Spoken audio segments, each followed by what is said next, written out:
Hi guys, this is Cherise from Sher from 2000. Welcome back to another video. And in this video, I'm in my PJs because today, or I should say tonight, I'm going to read you a bedtime story. So remember about like a year and a half ago, I read the Rise of the Guardians of Childhood book series, like the Jack Frost picture book. Well, tonight we're going to read The Sandman by William Joyce. The same author that did the Jack Frost and Guardians of Childhood. So get snuggled in and here we go. Of course, you know the Guardians of Childhood. You've known them since before you can remember, and you'll know them till your memories are like twilight. The very first Guardian was the Man in the Moon, and it was he who found the others. The Man in the Moon watches over the children of Earth. Like a giant nightlight in the sky, he keeps the nightmares away. But when the moon is less than full and bright, who will keep the children safe at night? Interesting. Oh, here you go.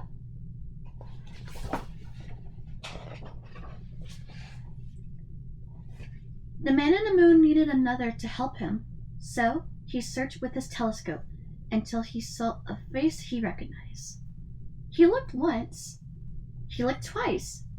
Could it be? Why, yes. It was the same little fellow he once sent a wish to, many once upon a times ago. Back when the Man in the Moon was just a very small boy. Back in a time called the Golden Age. The sleepy little fellow's name was Sanderson Misnoozy. You may know him better as the Sandman. But he began his journey as just plain Sandy, and this is how he came to be. And there's Sandy. Wow, so cute.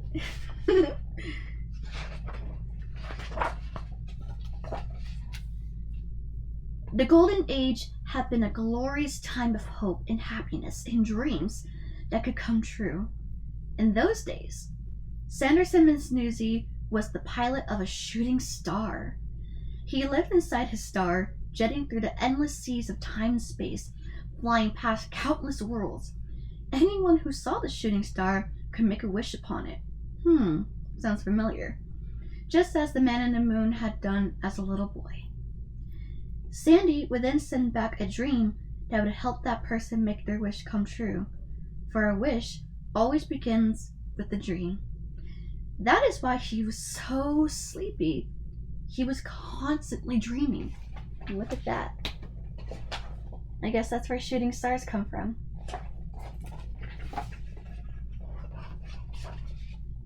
But in this golden age, there was one who could not abid anything good or kind or gentle. Pitch, the king of the nightmares. He had sworn to destroy sweet dreams and shooting stars, and one by one he hunted them down. Sailing in his nightmare galleon with his dream pirates, he would harpoon the stars and drag them to their doom, hurling back into moons and planets or even the endless darkness of a black hole. Wow, that's what Pitch looked like back then. Kind of looks cute now. Shh, don't tell anybody. I kind of do have a crush on Pitch Black, but still. And so it was with Sanderson Misnoozy and his star. They were near the shoulder of the constellation Orion when Pitch attacked. The Nightmare King lanced the star with his harpoons. For the first time, Sandy knew fear, and his fear only made Pitch stronger. Sandy could not let his star be harmed. He swerved and breached with astonishing daring and finally broke free. You see the little battle here. There's Pitch. Sandy trying to get away.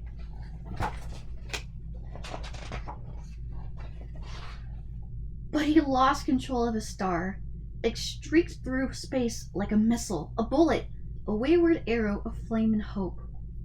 They tumbled toward a small green and blue planet called Earth.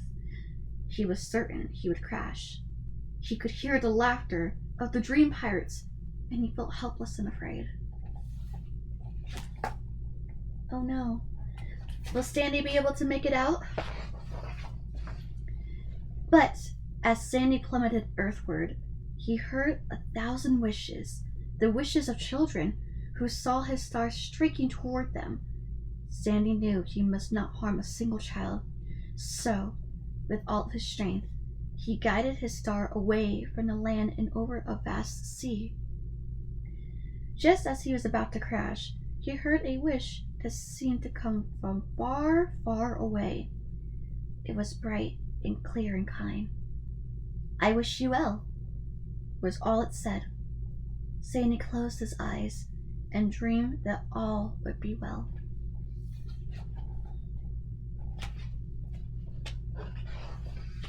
Oh, look at that. That is so sweet. This is a cute image. It looks so beautiful. Moments later, they crashed into the ocean. The sky was filled with the blinding light of their impact. Then the light faded. The star had neither sunk nor exploded. It had become a sandy sort of island with long spiraling tendrils of land, and in its center were a number of steep dunes, and at the center of the dunes lay Sanderson Mansnoozy. Wow. So I guess in a way he created his own little land.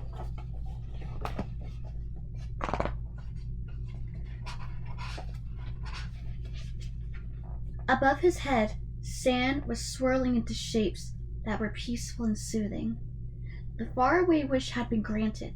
Sanderson Mansnoozy was well and smiling and fast asleep. From all around came the creatures of the sea. The mermaids were enthralled by Sandy's dream sand, and from that moment on, they were determined to help this little lost man, a fellow traveler, but from the ocean of the sky.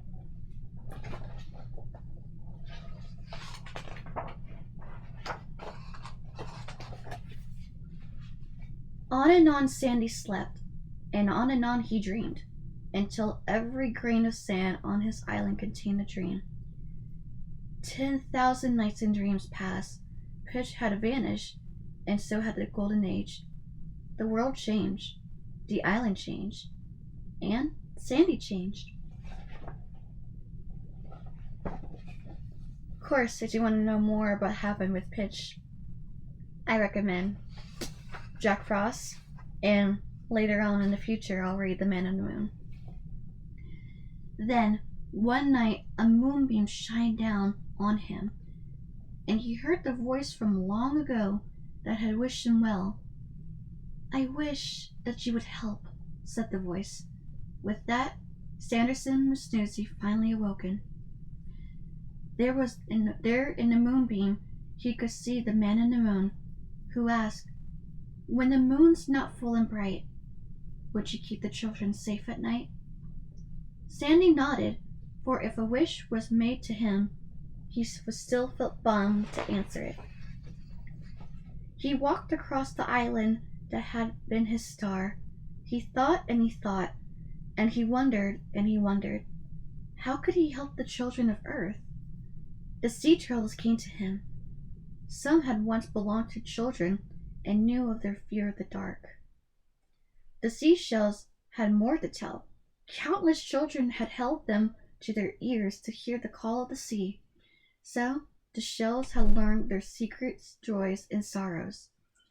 The seashells told him that Pitch's dream pirates still roamed the night in search of sleeping children to hazard. Sandy knew that to help the children, he must once again face his ancient enemies. For the second time in his life, he felt afraid. For days and days, his restless mind would not let him sleep. Without sleep, he had no dreams. And without dreams, he could do nothing.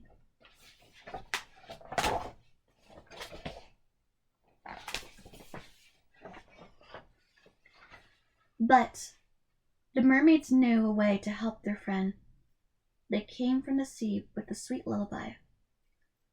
"Dream, sweet dreams, be in the sand you hold.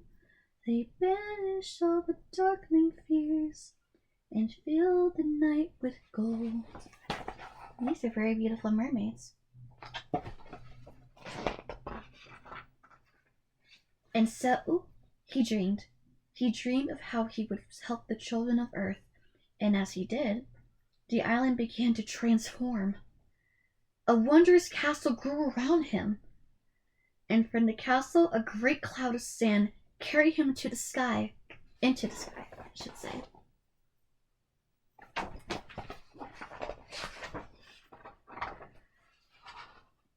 And on this cloud he journeyed to every land, and to every children who was sleeping he sent a lovely dream with his dream sand, and from every dark corner of the world the children slept unafraid, for all the nightmares were chased away. Sandy on his little dream cloud. And chased away by the dream sand, chased up to Sandy's cloud. As they came, he grabbed each nightmare and said, "You are not real. You are not true. You are nothing." And as Sandy's fear vanished, so did the nightmares. One by one, they turned into golden dream sand. And for the first time in all the history of Earth, and the first time in all the history of sleep on Earth, there was not a single nightmare to be had. Sandy facing his fears.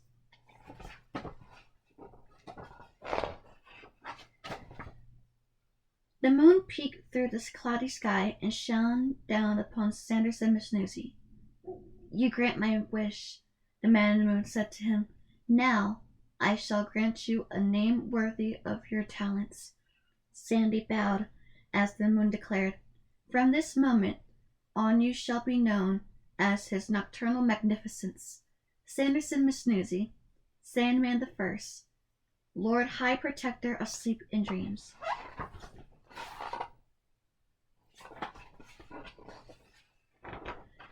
Now the man in the moon had his first helper, and from that night on, the Sandman made his rounds, be the night cloudy sky, be the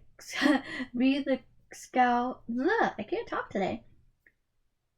Be the sky cloudy or bright, to send forth his dream sand.